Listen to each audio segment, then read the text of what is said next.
طيب هي بتسأل ايه افضل المصادر اللي ممكن اتعلم منها انجليزي من غير ما يتنصب عليها، يعني اختصارا للسؤال. بصوا يا جماعه، انا عايز اقول لكم ان موضوع كورسات الانجليزي والمستويات وليفل 1 2 3 الكلام ده كله اكبر نصبايه، او مش عايز اقول عليها نصبايه، يعني تحسها اشتغاله كده، لان هو الموضوع مش بيمشي كده. انا عايز اقول لكم اولا ان في بدايه الكارير بتاعي انا كنت شغال كاستمر سيرفيس ايجنت في اكونت امريكي، يعني انا كنت بقعد 8 ساعات كل اللي بكلمهم امريكانز، وكان الفيدباك اللي بيجي لي منهم بعد الكول كويس جدا. ده بالاضافه ان لحد النهارده انا بخش ميتنجز مع كلاينتس اجانب. بما ان انا شغال سينيور ميديا باير، فبخش مع اكونت مانجرز من سناب شات، ميتا، تيك توك، بندسكس حاجات ليها علاقه بالشغل بتاعنا.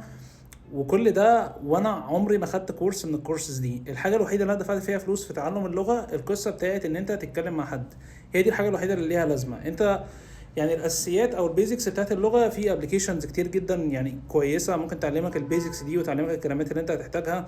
في يوتيوب تشانلز كويسه جدا لو انت تابعتها هتعلمك كل القواعد او البرونانسيشن اللي انت محتاج تتعلمه. فالقصه بتاعت البيزكس بتاعت اللغه دي انت مش محتاج فيها كورس نهائي، انت ممكن تتعلمها اونلاين، وبعد كده يعني اما يكون خلاص معاك البيزكس ومعاك حصيله لغويه كويسه تبتدي ان انت تدفع لحد تتكلم معاه، بس مش اكتر من كده. لو عايزين برضو اعمل لكم فيديو عن المصادر اللي انا كنت اتعلمت منها اونلاين من غير ما ادفع فلوس خالص، زي الابلكيشنز، اليوتيوب تشانلز، الحاجات دي كلها، سيبوا لي كومنتس وانا هعمل لكم فيديو اجمع فيه المصادر دي كلها.